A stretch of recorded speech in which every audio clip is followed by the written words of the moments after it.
Hello friends, welcome back to my channel. আজকে আমি chicken রান্না করব। এখানে ফ্রোজেন চিকেন পাওয়া যায়, আর এরকম সব গোটা গোটা হয়, আর না হলে সব লেগ পিস পাওয়া যায়। তো আমার হাজব্যান্ড আজকে এই গোটা চিকেনটা নিয়ে এসেছে।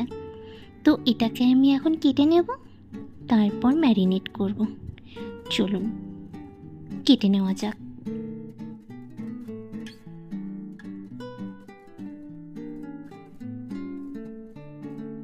এখানে আমি মাংসটাকে কেটে নিয়েছি। এবার আমি এটাকে ম্যারিনেট করেছি দই, লঙ্কার গুঁড়ো, হলুদ গুঁড়ো, নুন, সর্ষের তেল, একটু জিরের গুঁড়ো, আর আমার ঘরে তৈরি করা যে মশলাটা আমি ইউজ করি সেই মশলাটা। তার মধ্যে আছে এলাচ, দারচিনি, জয়িত্রী, তেজপাতা, গোটা ধনে আর গোটা জিরে। সব দিয়ে আমি এটাকে ভালো করে ম্যারিনেট করে নিয়েছি। এবার তেলটা গরম করে নিয়েছি, তার মধ্যে আলু দিয়ে দিয়েছি। এবার আলুটাকে একটু লাল লাল করে নুন আর হলুদ দিয়ে ভেজে নেব।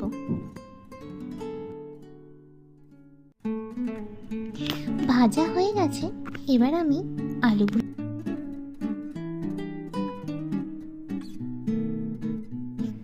কড়াইতে যে আলু ভেজেছিলাম তেল রয়ে গেছিল, তার মধ্যেই কিছুটা পরিমাণে ঘি দিয়ে দিয়েছি, দিয়ে ভালো করে গরম করে নিয়েছি। তার মধ্যে দিয়ে দিলাম জিরে, তেজপাতা আর এলাচ, আর দিয়ে দিলাম চিনি। এবার এটাকে একটু নাড়াচাড়া করে এর মধ্যে পেঁয়াজ দিয়ে দেব।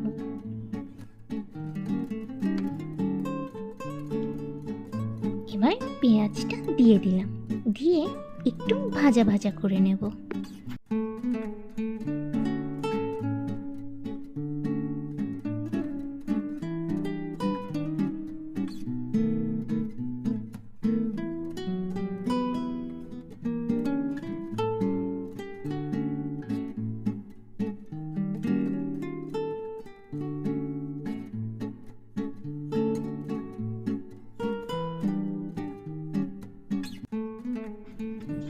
পেঁয়াজটা হালকা ভাজা ভাজা হয়ে গেছে।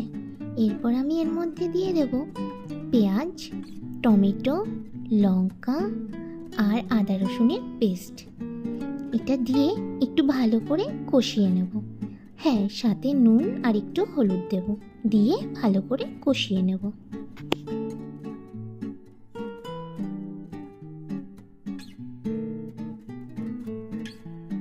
মশলাটা কষানো হয়ে গেছে।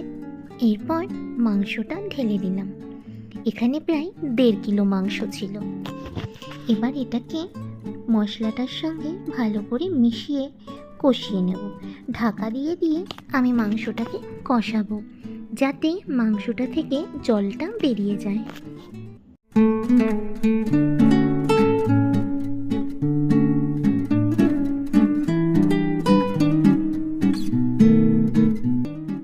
দেখুন, অনেকটাই জল বেরিয়েছে, কিন্তু চিকেনটা থেকে আরও জল বেরাবে। তাই একটু নাড়াচাড়া করে আবার চিকেনটাকে ঢেকে দেব।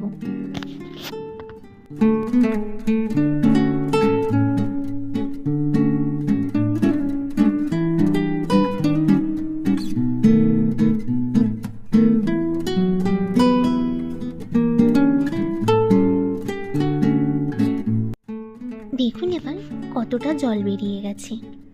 তো এখনই আমি আলুটা দিয়ে দেব, দিয়ে আবারও ভালো করে নাড়াচাড়া করে নেব। নাড়াচাড়া করে আমি এটাকে ঢাকা দিয়ে দেব। এবার আঁচটা বাড়িয়ে পুরো জলটাকে শুকিয়ে নেব।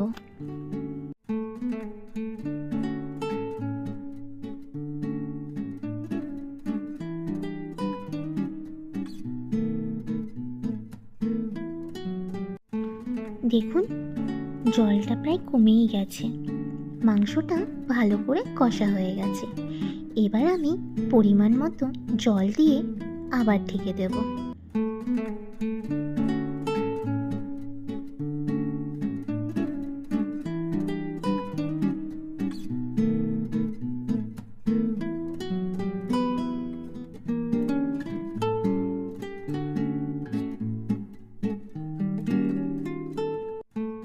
আমার রান্না প্রায় কমপ্লিট হয়ে গেছে।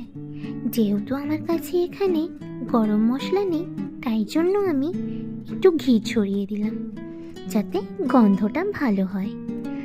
তো আমার রান্নাটা এখানে কমপ্লিট হয়ে গেছে। এবার আমি গ্যাসটা অফ করে দিয়েছি। যদি ভিডিওটা ভালো লাগে অবশ্যই একটা লাইক কমেন্ট করে দেবেন, আর রান্নাটা কেমন হলো একটা কমেন্টে জানাবেন। দেখা হচ্ছে নেক্সট ভিডিওতে। ভালো থাকবেন।